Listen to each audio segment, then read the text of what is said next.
12th class. Good morning student. आज आप एकल कोशिका प्रोटीन के बारे में जानेंगे। इसी को कहते हैं सिंगल सेल प्रोटीन।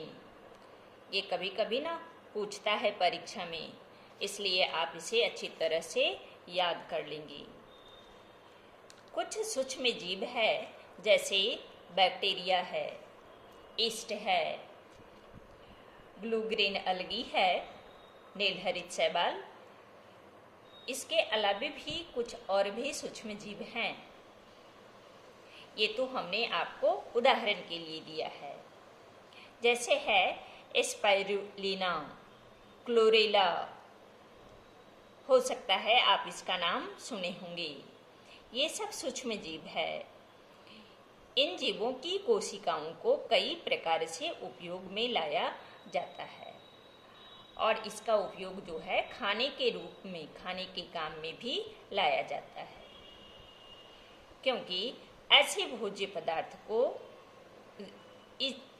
जिसका उपयोग भोजन के रूप में न किया जाता है सूक्ष्म जीवों का, वैसे भोज्य पदार्थ को ही हम लोग एकल कोशिका प्रोटीन के नाम से जानते हैं। उसका कारण ये है कि ये सूक्ष्म जीव जो है, इसमें जैव भार प्रोटीन जो है, प्रोटीन का जैव भार जो है वह बहुत अधिक होता है।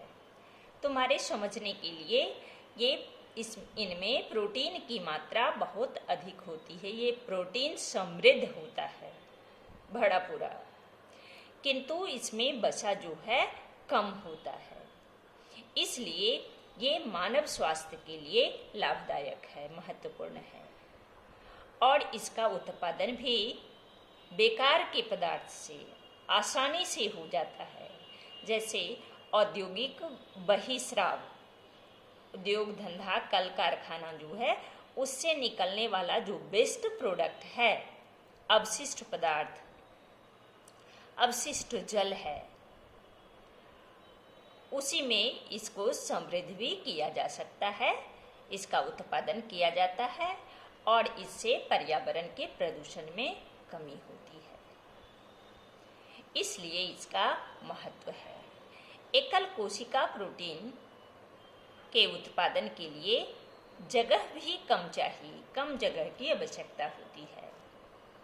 जैसे हमने यहाँ एक शैवाल का उदाहरण दिया है, स्पाइरुलिना, है ना, क्लोरेला, ये शैवाल है, सिनेडेस्मस, ये सब शैवाल का उपयोग जो है एकल कोशिका प्रोटीन के रूप में किया जाता है। आप स्पाइरुलिना का नाम जरूर याद कर लेंगे।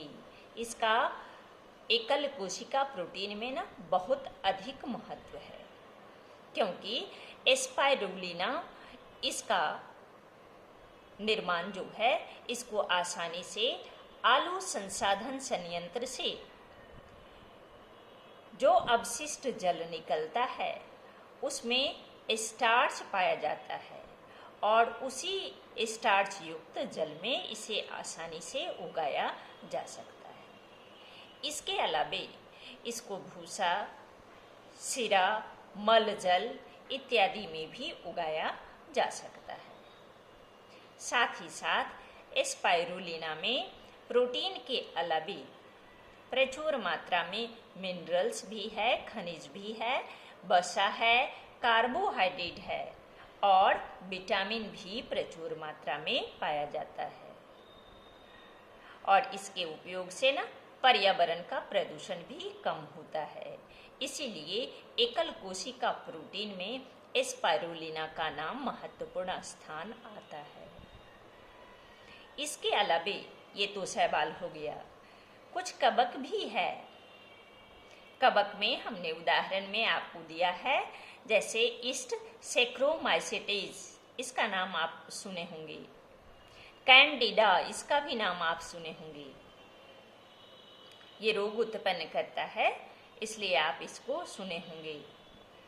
टारोलॉप्सिस, ये भी है, कवक ही है, जिसका उपयोग एकल कोशिका प्रोटीन के रूप में किया जाता है। और कुछ और भी कवक है, जैसे है फ्यूजेरियम, इसके कवक तंतु, जिसको माइसेलियम कहते हैं, या मशरूम का भी उपयोग किया जाता है, एकल कोशिका प्रोटीन के रूप में किया जाता है। और कुछ सूक्ष्मजीव जिसका उपयोग एकल कोशिका प्रोटीन के रूप में किया जाता है, उसके द्वारा प्रयोग में लाए जा रहे कार्बन तथा ऊर्जा स्रोत और उससे उत्पादित कच्चे प्रोटीन, इन सारी चीज़ों को प्राप्त किया गया है। ये है आपका, तो एकल कोशिका प्रोटीन को ना कहीं कहीं आपको लिखा हुआ मिलेगा SCP, संक्षिप्त रूप में उसको SCP के द्वारा भी दर्शाते हैं।